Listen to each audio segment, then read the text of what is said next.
start from the first point, that is nature of business. Working capital requirements depend on the nature of business. Firms which are engaged in manufacturing of essential products of daily consumption will need relatively less amount of working capital as they get constant inflow of cash. म्हणजेच काय, daily कन्झम्पशनचे जे goods आहेत ते आपण पुन्हा पुन्हा purchase करत असतो. For example toothpaste, toothbrush, soap we required it on a daily basis. त्याच्यामुळे ते संपल्यानंतर आपण ते पुन्हा परचेस करतो.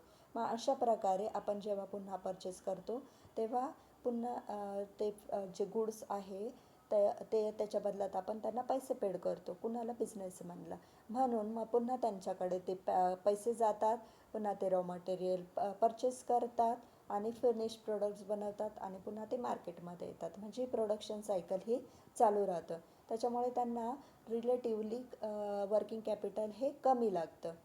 का? कारण कॉन्स्टंट फ्लो पैशांचा हा त्यांच्याकडे चालू राहतो. कारण पुन्हा पुन्हा या गोष्टी संपत असतात, पुन्हा पुन्हा आपण त्या परचेस करतो आणि आपण जेव्हा परचेस करतो तेव्हा त्यांच्याकडे कॅशचा इनफ्लो जात असतो. म्हणूनच बिझनेस फर्म्स ज्या which are engaged in manufacturing of essential products of daily consumption would require less amount of working capital. आणि याच्या उलट लक्झरियस प्रोडक्ट्स होईल. लक्झरियस प्रोडक्ट्स आपण काही पुन्हा पुन्हा खरेदी करत नाही. जस्ट लाईक रेफ्रिजरेटर और टी व्ही सेट और मोबाईल सेट्स आपण पुन्हा पुन्हा ते परचेस करतो का? नाही. ते आपण ऑकेजनल किंवा खूपच रिक्वायरमेंट असेल तरच आपण ते परचेस करतो. म्हणून इथे वर्किंग कॅपिटल हे जास्त प्रमाणात इन्व्हेस्ट करावं लागतं. त्याचबरोबर पब्लिक युटिलिटी कंपनीजमध्ये सुद्धा they also required less working capital as they get cash from their customers. Public utility कंपनीजमध्ये काय काय येतं? पब्लिक युटिलिटी कंपनी म्हणजे काय, तर सर्व्हिस प्रोव्हाइडिंग कंपनीज. म्हणजे पब्लिकला म्हणजेच लोकांना त्या सर्व्हिस प्रोव्हाइड करायचं काम करतात. जस्ट लाईक इलेक्ट्रिसिटी और ट्रान्सपोर्ट सर्व्हिस. मग याच्यामध्ये आपण समजा बसमध्ये प्रवास करतो आहे तर आपण तिकीट काढणार, ते पैसे त्यांना मिळणार आणि अशा प्रकारे त्यांना कंटिन्यू इनफ्लो हा चालूच असतो. म्हणजे हे डेली बेसिसवर असतं. त्याच्यामुळे रिलेटिवली त्यांना वर्किंग कॅपिटल हे कमी प्रमाणात लागतं. म्हणजेच वर्किंग कॅपिटल हे कशावर डिपेंड आहे? Nature of business. Second point, size of business. बघा, फिक्स्ड कॅपिटलमध्ये सुद्धा आपण हेच पॉईंट्स बघितलेले होते. तिथे सुद्धा हेच फॅक्टर्स ॲफेक्ट करत होते. तेच फॅक्टर्स इथे सुद्धा ॲफेक्ट्स करत आहेत. फक्त तिथे जास्त प्रमाणात जेव्हा फिक्स्ड कॅपिटल लागत होतं तेव्हा वर्किंग कॅपिटल हे कमी प्रमाणात लागत होतं आणि इथे त्याच्या अपोजिट आहे. त्याच्यामुळे तुम्हाला अभ्यास करण्यासाठी या दोन याचा फायदा होईल. Second point is size of business. Working capital is also depends upon the size of business. If the size is small, then working capital requirement is also small. If the size of business is on a large basis, such as we have the big bazaar stores or any stores in the mall, then we require the huge amount of working capital. त्याच्यानंतर third, volume of sales. जे volume of sales is the most important factor which affects the size of working capital. They are interrelated with each other. If the volume of sales increases, the amount of working capital required also increases and vice versa. म्हणजेच याच्या उलट. Volume of cells कसं आहे? Volume of cells जास्त असेल तर working capital जास्त लागणार. व्हॉल्यूम ऑफ सेल्स कमी असेल तर वर्किंग कॅपिटलसुद्धा कमी लागणार. जे it is depends upon the volume of sales. If our selling is on a large amount, then we require the large amount of capital, working capital. कारण आपल्याला तेवढ्या प्रमाणात मालाची खरेदी करावं लागणार, हो ना. मग त्याच्यासाठी वर्किंग कॅपिटल आपल्याला जास्त प्रमाणात लागणार. जे it is depend upon the volume of sales. Then fourth point is production cycle. The process of converting raw material into finished goods is called production cycle. म्हणजे प्रोडक्शन सायकल म्हणजे काय? तर raw material finished गुड्समध्ये करण्याची जी process आहे तिला production cycle बोलतात. म्हणजे जेव्हा आपण रॉ मटेरियल परचेस करतो तेव्हा त्याच्यावर आपण काहीतरी प्रोसेस करत असतो. त्याच्यानंतर it is converted into finished goods. मग ही सायकल जर छोटी असेल म्हणजे शॉर्ट पिरियडसाठी असेल तर वर्किंग कॅपिटल हे कमी लागतं, कारण शॉर्ट पिरियडसाठी असेल तर आपल्याला पटकन रॉ मटेरियलचं फिनिश्ड गुड्स तयार होतील, पुन्हा आपण पटकन ते सेल आउट करू आणि कॅशचा इनफ्लो आपल्याकडे येईल आणि आपण पुन्हा रॉ मटेरियल घेऊ शकतो आणि इट इज गोईंग ऑन. म्हणजे प्रोडक्शन सायकल जर शॉर्ट असेल तर वर्किंग कॅपिटल रिक्वायरमेंट ही कमी असते आणि प्रोडक्शन सायकलचा पिरियड लॉंग असेल तर वर्किंग कॅपिटलची रिक्वायरमेंट ही जास्त असते. It is if a firm has a longer production period, it will require more amount of working capital. And if manufacturing cycle is for the short period, it requires less working capital. Kala, it is also depend upon the production cycle. जे production सायकलसाठी लागणारा कालावधी किती आहे तो पण याच्यामध्ये महत्त्वाचा आहे. त्याच्यानंतर 5th पॉईंट आहे business cycle. When there is a boom in the economy, sales will increase. This will lead to increase in investment in stocks. This requires additional working capital. But during the recession season, sales will decline and hence working capital will also decline. It is also depend upon the business cycle. Business cycle म्हणजे काय? Production cycle ही छोट्या प्रमाणात झाली, म्हणजे आपण raw material purchase केलं, त्याचं finished goods तयार केले आणि विकले, ही झाली प्रोडक्शन सायकल. पण बिझनेस सायकलमध्ये इकॉनॉमी आपल्याला कन्सिडर करावी लागते. We have to consider economy in the business cycle. जे इकॉनॉमी बूममध्ये असेल, म्हणजे जास्त प्रमाणामध्ये जर म्हणजे चांगल्या कंडिशनमध्ये असेल इकॉनॉमी, फॉर एक्झाम्पल सण वगैरे फेस्टिवल्सचा सीझन असेल तर इकॉनॉमी बूममध्ये असते, मग तेव्हा आपण वेगवेगळ्या गोष्टी ह्या परचेस करत असतो आणि तेव्हा परचेस करण्यासाठी आपण त्या ते प्रोडक्ट्स आपण परचेस करत असतो. मग तेव्हा बिझनेसमॅनला काय करावं लागतं, तेवढ्या प्रोडक्ट्स त्याच्याकडे त्यांना ठेवणं आवश्यक असतं.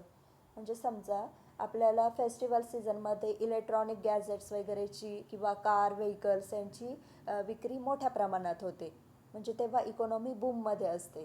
मग तेव्हा समजा मॅन्युफॅक्चरर आहे इलेक्ट्रॉनिक्सचा, तर त्याला शॉपमध्ये मोठ्या प्रमाणात प्रोडक्ट्स आणून ठेवणं महत्त्वाचं असतं. मग त्याच्यासाठी त्याला first he invest money in working capital. Working capital त्याला त्या मोठ्या प्रमाणात इन्व्हेस्टमेंट करावं लागतं. वेगवेगळ्या टाईप्सचे वेगवेगळे मॉडेल्सचे रेफ्रिजरेटर्स, टी व्ही, मोबाईल्स हे आणून ठेवावे लागतात, कारण ते कस्टमर्सला दिसलं तर कस्टमर्स तिथे जातील आणि ते परचेस करतील. म्हणजे तेवढं त्याला ते शो ऑफ करावं लागेल, तेव्हा कस्टमर्स ते दिसू शकेल आणि तो परचेस करू शकेल. म्हणून जेव्हा इकॉनॉमी ही बूममध्ये असते तेव्हा वर्किंग कॅपिटल हे जास्त प्रमाणात इन्व्हेस्ट करावं लागतं आणि याच्या अपोजिट जेव्हा इकॉनॉमी ही रिसेशनमध्ये असते, जसं आता रेसेशन पिरियड आहे, म्हणजे कोरोनामुळे सगळीकडेच मंदीचं सावट आलेलं आहे, त्याच्यामुळे आधीच खूप लोकांची जॉब गेलेले आहे, बरेचसे जण अनएम्प्लॉईड आहेत. मग अशा पिरियडमध्ये कोणी मार्केटमध्ये जाऊन नवीन काही वस्तू घेणार आहे का? नाही घेणार. आता जे एसेन्शियल गुड्स आहे आपण ते फक्त परचेस करू, पण आपण मोठमोठ्याले गुड्स नाही परचेस करणार. म्हणून मग आता वर्किंग कॅपिटलची रिक्वायरमेंट ही कशी असणार आहे, तर ती कमी प्रमाणात असणार आहे. का आला बिझनेस सायकल? बिझनेस सायकलमध्ये ओव्हरऑल इकॉनॉमीचा विचार केला जातो. त्याच्यानंतर 6th पॉईंट आहे growth and expansion. If the management decide to grow the business at high rate, they will require large working capital. A growing companies need funds continuously to support large scale operations. म्हणजे आपल्याला आपल्या बिझनेसचा जर growth करायचा असेल, if we decide to expand our business, then definitely we required large amount of working capital. कारण मग आपल्याला तेवढं सगळं परचेस करावं लागणार आहे, नवीन वस्तू परचेस करावं लागतील, तेवढ्या इन्व्हेंटरी, तेवढा रॉ मटेरियल आपल्याला परचेस करावं लागेल आणि त्याच्यासाठी आपल्याला वर्किंग कॅपिटलची आवश्यकता पडेल. We require large amount of working capital if we want to expand or growth our business.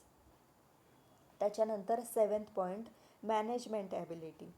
The requirement of working capital is reduced if there is proper coordination between production and distribution of goods. म्हणजे production and डिस्ट्रीब्युशनमध्ये ताळमेळ असेल तर तिथे working कॅपिटलची आवश्यकता कमी प्रमाणात लागते.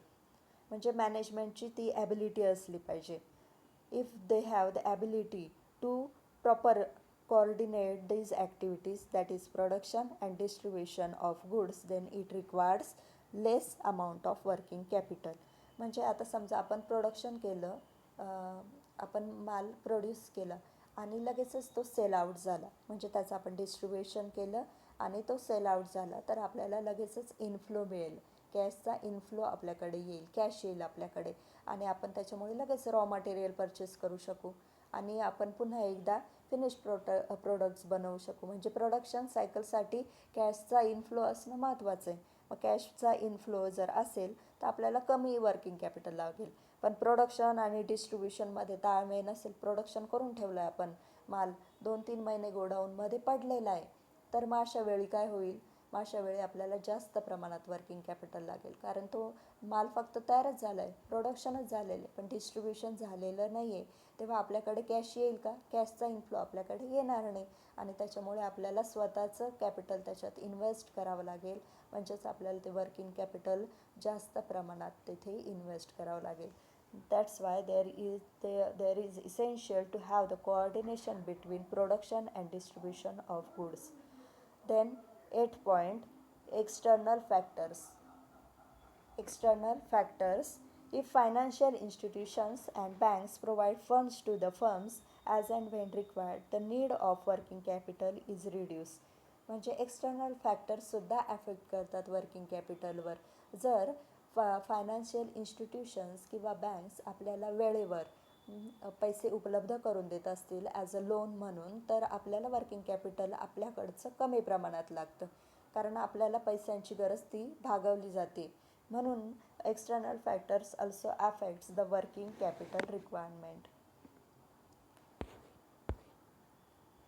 These are the points which are these are the factors which are affects the working capital requirements. I hope all are you understand it, the meaning of working capital. In today's lecture we learn about the meaning of working capital and the factors affecting working capital requirement.